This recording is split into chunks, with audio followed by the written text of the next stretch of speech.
तब उसने कहा कि नहीं सैयदी, यूनुस अल गौहर शाही के अम्मी होंगे, अब्बी होंगे, उनके भाई उनके बहन होंगे, वो तो गलत नहीं ना बोलेंगे। इस तरह से बोले बात रख रहा। देखिए किस तरह से वो जो है ना, वो एक हर धर्मी पे अपने अड़ा हुआ है कि मैं जो है ये काम करूँगा तो करूँगा। मतलब कि वो जिक्र सिर्फ वो नाम का लिया है, उसका दिल खुद का मुतमईन नहीं है। वो तहकीक और तफ्सीस करने के पीछे लगा हुआ। अरे तुझे तहकीक और तफ्सीस ही करना था तो पहले दिल से तू तहकीक और तफ्सीस कर लेता। तू पहले जिक्र क्यों ले लिया? तू जिक्र की इजाज़त क्यों ले ली? माजरत चाहता हूँ आप सभी से, बीच में किसी बंदे का कॉल आ गया था और क्या करूँ, मैं अपने मोबाइल से ही वीडियो बनाता हूँ और अपलोड डाल करता हूँ, तो बीच में किसी बंदे का कॉल आ गया था, इस वजह से मैं डिस्टर्ब हो गया था। तो कहना यह है कि उस बंदे ने तकरीबन 15-20 दिन तक तो वो ठीक ठाक चला, वो अमल भी किया, सैयदी जी की तालीमों पर गौर तलब भी किया, और फिर वो जो इधर उधर वो ढिंढोरे पीटने लगा कि मैं इनसे जुड़ा हुआ हूँ, मैं मुरीद हो गया हूँ, मैंने बैत ले की कर रखा है और इनकी तालीमों को सुनता हूँ, सरकार गौहर शाही से जुड़ा हुआ हूँ। इस तरह से वो बातें सबसे करने लगा, सबसे वो चर्चे करने लगा। तो वो बंदा इस तरह की जो हरकत करने लगा ना, तो लोग उसको बदगुमान करने लगे। लोग उसको कहने लगे कि देखो इस सब बातों में, इन चक्करों में मत पड़ो, तुम गुमराह हो जाओगे, तुम जहन्नमी हो जाओगे, तुम भटक जाओगे। वो लोग यहूदियों का एजेंट हैं। सैयदी जी के प्रति लोगों ने ऐसे ऐसे अल्फाज उसके दिमाग में भरे और गलत बातें भरी। तो वो बंदा मुझसे आए दिन इस सब मुद्दों पर ही बात करे, सवालात करे, क्या है समीम भाई ऐसा ऐसा लोग बोलता है, वैसा वैसा बोलता है। तो मैंने बोला कि भाई तुझे चर्चा करने की ज़रूरत क्या है, इनसे उनसे तू चर्चे करते फिर रहा है। तुझे अपनी खुद की परवाह होनी चाहिए, खुद का फिक्र होना चाहिए, तुझे खुद को मर्तबे अपनी रूहानियत में चाहिए कि ये तुझे चर्चा, ये तुझे छानबीन तुझे करना है कि कौन क्या है कौन क्या नहीं है। देख भाई, अगर तुझे किसी के बारे में, मैंने उसे बोला कि तुझे अगर सैयदी जी के बारे में जानना है, सरकार गौहर शाही के बारे में जानना है कि वो क्या हैं, क्या हद तक कितनी सच्चाई है, तो तू अपने अंदर नूर ले आ। सबसे अव्वल तरीन रास्ता है कि तू अपने अंदर नूर बना। नूर बना, जब तेरे अंदर अल्लाह का नूर आ जाएगा तो तू खुद ब खुद हक और बातिल को जानने लगेगा, समझने लगेगा। जब तक तू नूर से खाली है, तेरे अंदर नूर नहीं है, तो तू हक और बातिल का फैसला नहीं कर सकता। इसलिए मैं कहता हूँ कि नूर बनाने का कोशिश करो अपने अंदर, अपने दिल को अल्लाह के जिक्र में लगाओ, जिक्र से आबाद करो ताकि तुम्हारे अंदर नूर बने। फिर तुम्हारे अंदर किसी तरह का शक शुबा छानबीन करने की ज़रूरत नहीं आन पड़ेगी, किसी से पूछताछ करने की ज़रूरत नहीं पड़ेगी। और तू जा रहा है मौलवियों के पास सवाल कर रहा है, मोहल्ले वाले लोगों के पास सवाल कर रहा है, ठीक है, तू कह रहा है कि बड़े लोग हैं, हम उन लोगों से पूछ रहे हैं, तो तू पूछ रहा है, क्या तू ये जान रहा है कि उन लोगों के पास किसका इल्म है, वो लोग कहाँ से तालीम ले रहे हैं? वो लोग रूहानियत से खाली हैं, इल्म बातिन से खाली हैं। वो लोगों के पास वो नूर बनाने का प्रक्रिया, वो प्रोसेस, वो रास्ता, वो तरीका नहीं है। वो जुबानी कलाम जानते हैं, किताबों का इल्म जानते हैं, मदरसों का इल्म जानते हैं। उन लोगों से तू कहेगा रूहानियत की बातें, तेरे अंदर की जो तालीम मिल रही है, रूहों की तालीम मिल रही, तो रूहों की तालीम के हवाले से अगर बात करेगा तो वो क्या जानेंगे? बहुत से लोग हैं जो इस बात से बहुत ही अनजान है, नहीं जानते हैं। वो तुझे क्या राय देंगे? वो तुझे गुमराही ना करेंगे, वो तुझे बोलेंगे कि ये गलत है, इस सब चक्कर में मत पड़ो, सिर्फ नमाज रोजे हज जक़ात, सदक़े जक़ात इस सब में लगे रहो। वो तो यही राय देंगे ना। लेकिन मेरे भाई ये सब ज़ाहिरी अमल है, नमाज रोजे हज जक़ात ये सब ज़ाहिरी अमल, मैं जहाँ तक होता हूँ मैं समझाता हूँ, ये सब ज़ाहिरी अमल है, जिस्मों का अमल है। लेकिन तेरे जिस्म के अंदर एक और जान बंद है, जिसको रूह कहते हैं, जिसको लतीफ़ा कल्ब कहते हैं, जिसको नफ्स कहते हैं। उसके ऊपर भी काम करना ज़रूरी है। लतीफ़ा कल्ब को अल्लाह का नूर चाहिए, लतीफ़ा कल्ब को अल्लाह का जिक्र चाहिए। जो तेरे अंदर रूह है उसको अल्लाह का जिक्र चाहिए, और उसके बाद तेरे अंदर जो लतीफ़ा नफ्स है, उस नफ्स को पाक करने के लिए वो नूर चाहिए। जब वो नूर तेरे नफ्स को मिलेगा अल्लाह के जिक्र से, इस रूहानियत की, इस बातनी तालीम के ज़रिए, जो इस पे तू अमल करेगा और नूर मिलेगा लतीफ़ा नफ्स को, तो वो नफ्स तेरा जो है नापाक है। जिस तरह से तेरे अंदर शक शुबा पैदा कर रहा है, तुझे गुमराही में डाल रहा है, वो लतीफ़ा नफ्स के कारण तू हो रहा है। अगर उसे नूर मिलेगा तो वो धीरे धीरे वो पाक होने लगेगा, धीरे धीरे उसके अंदर तब्दीली आने लगेगी। फिर तेरे अंदर ऐसे विचार किंतु परंतु नहीं आएंगे, उनके पास जाने की ज़रूरत नहीं होगी। फिर तेरा ताल्लुक़ खुद ब खुद बराह रास्त जो है अल्लाह से जुड़ने लगेगा। फिर तेरा ताल्लुक़ जो है नबी पाक सल्लल्लाहु अलैहि वसल्लम से जुड़ जाएगा, तेरा ताल्लुक़ वलियों से जुड़ जाएगा, क्योंकि तेरे अंदर भी नूर, और अल्लाह रब्बुल इज्जत भी जो है वो नूर, उसके वो भी नूर के ही पर्दे में है, और नूर से ही वो निस्बत है अल्लाह से भी। और नबी पाक सल्लल्लाहु अलैहि वसल्लम भी नूर अल्लाह नूर, नूरुल्लाह नूर। और जितने भी वली अकराम अल्लाह के वली हैं उनके दरबार में भी नूर, तो तेरे अंदर नूर और वहाँ भी नूर। तो जिस तरह से नूर चुंबक को छोटे छोटे लोहों से निस्बत होती है और खींच लेती है वो चुंबक लोहों को, इसी तरह से जब तेरे अंदर नूर आ जाएगा तो तेरा ताल्लुक़ खुद ब खुद जो है ना औलिया इकराम से और नबियों से, हुजूर नबी पाक सल्लल्लाहु अलैहि वसल्लम से और अल्लाह से जुड़ जाएगा। क्योंकि जिस तरह से चुंबक को लोहों से निस्बत होती है, खींचती है, इसी तरह से नूर की निस्बत नूर से होती है। तो तू नूर बनाने की कोशिश कर। मैंने उसे ये राय, ये मशवरे दिए, लेकिन वो बंदा बोलता है, हमने उसे बोला कि सैयदी जी की वीडियो तू देखा कर, सुबह शाम उनका लाइव वीडियो देखा कर, लाइव महफिल अटेंड किया कर। तो कहा कि मैं रात को तो सो जाता हूँ, फुर्सत नहीं मिलती है, लेकिन हाँ ऐसे मैं उनका वीडियो बराबर देखता रहता हूँ, लेकिन उनकी वीडियो, उनके बातें मेरे को समझ में नहीं आती है, मेरे दिलो दिमाग में, जहन में अटती नहीं है। तो हम कहा कि भाई तेरे दिलो दिमाग में, जहन में ना अटने का कारण ये है कि मैं तेरे साथ आता जाता हूँ, तेरे को मैं उठता बैठता हूँ, तुझे मैं जान रहा हूँ। तेरे जहन, तेरे दिलो दिमाग जो है दुनिया में ज़्यादा है, दुनिया में तवज्जो ज़्यादा है। ठीक है, तू काम धंधे तू करना भाई, हम मना क्यों करें तुझे काम धंधे करने से, दुनिया में कमाने धमाने से। लेकिन कहने का मतलब है जो तेरी जो मन है, जो तेरे बातिन है, तेरे जो जहन है, वो थोड़ा तू अल्लाह रसूल के लिए भी थोड़ा तालीम इल्म बातिन के लिए भी थोड़ा रख। जब तू वीडियो देख सैयदी जी का तो पूरा जहन दिलो दिमाग जो है ना वीडियो पर रख। 10-15 मिनट की तो क्लिप होती है भाई, कम से कम गौर से सुन। लेकिन तू वीडियो चालू कर देता है, चालू करके उनकी वीडियो को, तालीमों को सामने रख करके चला देता है, और तू बीवी बच्चे और कारोबार हिसाब किताब तू जोड़ने लगता है। तो फिर भला तेरे माइंड में क्या अटेगा? इस तरह से मैंने समझाया उसे, कैसे हाँ हाँ आप सही बोल रहे हैं, आपका कहना सही है, हाँ ऐसा ही हो रहा है। तो हम कहा कि देखो नहीं समझ में आता है तो फिर दोबारा बाद में तुम उस वीडियो को दोबारा रिपीट करके देखो। कैसे हाँ हम एक वीडियो को बार बार देखते हैं, सैयदी जी की एक वीडियो को बार बार देखते हैं, लेकिन मुझे समझ में नहीं आता, अटता ही नहीं मेरे दिमाग में। इस तरह से उसने बोला। तो मैंने उसे अपने जो MFI के जो मेंबर हैं, परवेज़ भाई हैं मुंबई, तो मैंने उनसे भी मैंने उसका राब्ता, उसका बात कराया कि लो भाई तुम्हारे अंदर के शक सुबह दूर हो जाए, तुमको अगर किसी तरह का किंतु परंतु तो तुम इनसे उनसे क्यों पूछ रहे हो? लो भाई अपने जितने लोग जुड़े हुए हैं जो सैयदी जी से और सरकार घोड़साई को मानते हैं, इन लोगों से बात करो तो तुम्हारा शक सुबह तुम्हारा दूर हो। तो उनसे भी बात हुआ, लेकिन फिर भी वो मुतमईन नहीं हुआ। अब आज ये बंदा ने हद पार कर दिया, आज ये बंदा ने हद पार कर दिया। कल परसों की बात है, वो मुझसे मिला राह में और उसने कहा कि मैं सैयदी जी के बारे में जो है ना उनकी बैकग्राउंड को देखना चाहता हूँ, उनके बैकग्राउंड के बारे में, उनकी हालात ज़िंदगी जानना चाहता हूँ। तो हम कहा कि हालात ज़िंदगी तुम्हें जानने की, समझने की ज़रूरत क्या है भाई? तो नहीं, जानना चाहता हूँ कि वो क्या थे, क्या करते थे, उनका पिछला बैकग्राउंड क्या है। हम कहा कि अच्छी बात है, तो फिर ठीक है, सर्च करो। वो सैयदी जी की जुबान से वो अपनी हालात ज़िंदगी वो खुद बयान कर रहे हैं, अपने यूट्यूब पे डाले हुए हैं, उसे देख लो। तो कहता है कि नहीं।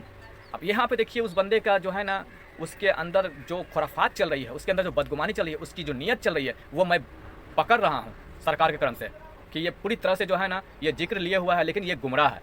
ये बंदा मरदूद वाला काम कर रहा है, ये गुनाह कबीरा वाला काम कर रहा है, मरदूदियत वाली समझे कि हरकत कदम उठाने जा रहा है। मैं इसकी हरकतों को जान रहा हूँ, लेकिन फिर भी मैंने उसको अच्छे से समझाया कि देखो भाई सैयदी जी जो फरमा रहे हैं ना, वो अपनी हालती ज़िंदगी के बारे में यूट्यूब पे डाल रखा है, वो सैयदी जी की वीडियो उठा के देख लो। तो कहता क्या है इस अल्फाज में, इस अंदाज में कि नहीं भाई अपने मुँह से तो हर कोई तारीफ़ करता है, मैं जानना चाहता हूँ उनकी बैकग्राउंड, उनकी हालात ज़िंदगी, अड़ोस पड़ोस से उनके रिलेशन जो लोग हैं उन लोगों से मैं जानना चाहता हूँ, क्योंकि वो लोग जो बोलेंगे ना तो वो हक बोलेंगे। तो हम कहा कि क्या तो मतलब सैयदी जी अपनी जुबान से बोलेंगे तो वो झूठ बोलेंगे?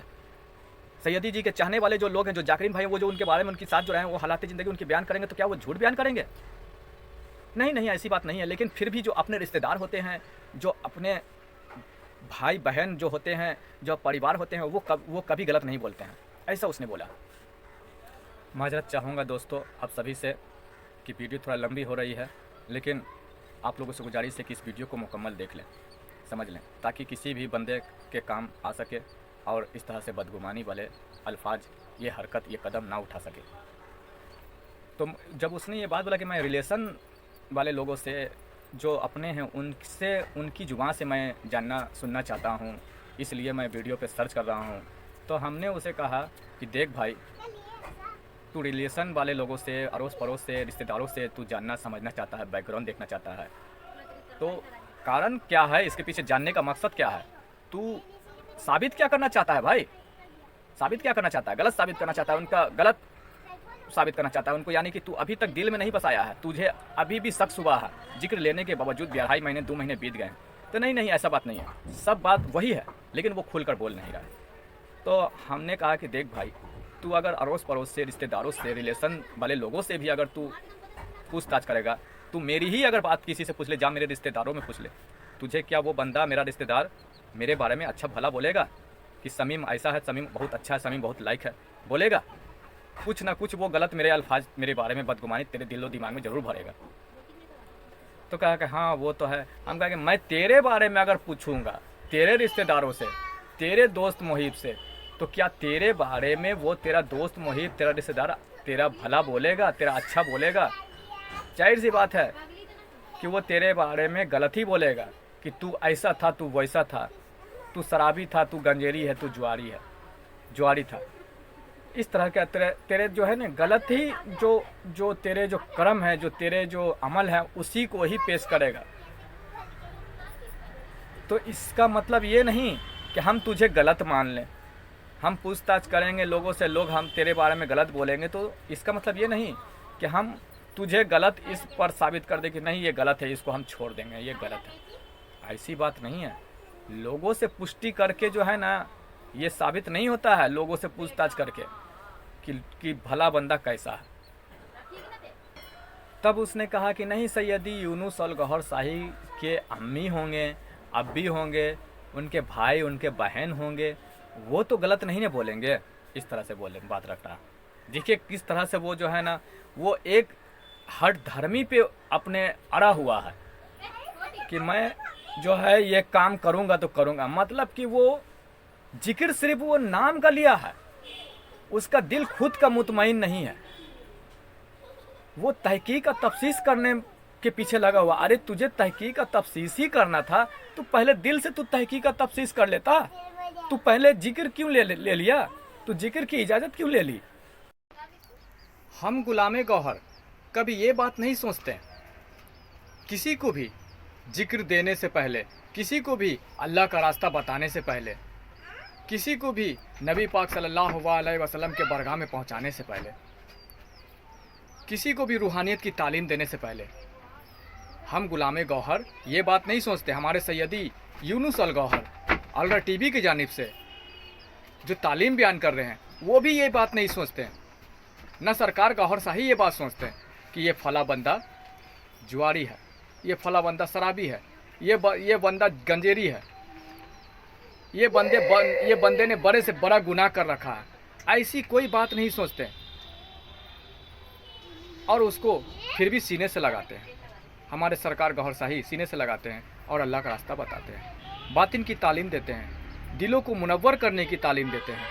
सैयद सरकार गौहर शाही भी देते हैं, सैयदी यूनुस अल गौहर अलरा टीवी के जानिब से वो भी तालीम व तरबियत देते हैं। और कभी ये सवाल नहीं करते कि तू भाई जुआ तो नहीं खेला, कभी तू कभी जिना तो नहीं किया, तूने कभी शराब तो नहीं पिए, गांजा तो नहीं पिया, कभी बुरे कर्म तो नहीं किया। ये सब बात नहीं पूछते हैं। तू कितना गुनहगार है, सरकार गौहर शाही नहीं पूछते, सैयदी यूनुस अल गौहर शाही नहीं पूछते अलरा टीवी की जानिब से, और ना सरकार के जितने भी गुलाम हैं ये बात पूछते हैं। बस सरकार से जोड़ने का काम करते हैं, मिशन का काम करते हैं। और तुम लोग जैसे इंसान जो सरकार के प्रति उंगली उठाते हो, सैयदी यूनुस अल गौहर शाही के प्रति उंगली उठाते हो, अलरा टीवी की जानिब से वो अल्लाह का राह दिखा रहे हैं, बातिन की इल्म दे रहे हैं, इल्म तरीक़त सिखा रहे हैं और रूहों की तालीम दे रहे हैं। तुम लोग उनके ऊपर उंगली उठाते हो, उनका बैकग्राउंड जानना चाहते हो, उनकी हकीकत जानना चाहते हो। क्या बैकग्राउंड गलत साबित निकलेगा तो भाई उनको हम उनके प्रति बदगुमानी पाल लेंगे, उनको हम छोड़ देंगे, अल्लाह का रास्ता छोड़ देंगे। तुम इस तरह से अल्लाह का रास्ता छोड़ दोगे तो इस हिसाब से तुम अल्लाह की नज़रों में मरदूद और काफिर साबित हो जाओगे। अरे अपने आप को शर्म करो यार, शर्म करो कि जिक्र लेकर ये कदम उठाते हो, ये मन में सोच, ये ख्यालात पालते हो। 100 बार तो मैं कह चुका हूँ कि ये रास्ता देने से पहले हम गुलामे गौहर, ये रास्ता बताने से पहले हम गुलामे गौहर, सरकार गौहर शाही या सरकार गौहर शाही के जितने भी सदस्य हैं, गुलाम हैं, नहीं सोचते हैं। सैयदी यूनुस अल गौहर अल्लाह टीवी की जानिब से ये बात नहीं पूछताछ करते हैं, बस जिक्र की इजाज़त देते हैं और तालीम और तरबियत दे रहे हैं। किसी से 1 रुपया नजराना, कोई चंदा नहीं मांगते हैं और अल्लाह का रास्ता दिखा रहे हैं लोगों को। कितनों को बरगाह रिसालत में हुजूर पाक के दीदार तक पहुंचा दिए, कितनों को रूहानियत में क्या से क्या मर्तबे हासिल करवा दिए। कभी ये ना पूछा कि तू बंदा कैसा था। और हम लोगों की ये औकात कि हम सैयदी यूनुस अल गौहर शाही के बारे में छानबीन करें, उनकी तहकीक करें, हैं? इसका मतलब ये है कि ये बंदा के कल्ब पर अल्लाह ने मोहर लगा दिया है। अल्लाह ने, जो बंदा ऐसा सोचता है, अल्लाह ने उसके पुश्त पे मोहर लगा दिया है कि ये बंदा गुमराह है। इस बंदे को नसीहत हासिल नहीं करनी, इस बंदे को अल्लाह का रास्ता नहीं देखना है। इस बंदे को सिर्फ दुनिया चाहिए और किसी के प्रति छानबीन करके उसका बैकग्राउंड निकाल करके उसे बस बदनाम करना ये जानता है और कुछ नहीं। पिछली बैकग्राउंड से क्या साबित करना चाहते हो? पिछला बैकग्राउंड निकालोगे, गलत बात अगर किसी का साबित आएगा तो हम उसे अल्लाह वाला नहीं मानेंगे, उसे अल्लाह वाला नहीं मानेंगे। क्या नहीं मानेंगे अल्लाह वाला? उसका साथ छोड़ देंगे हम?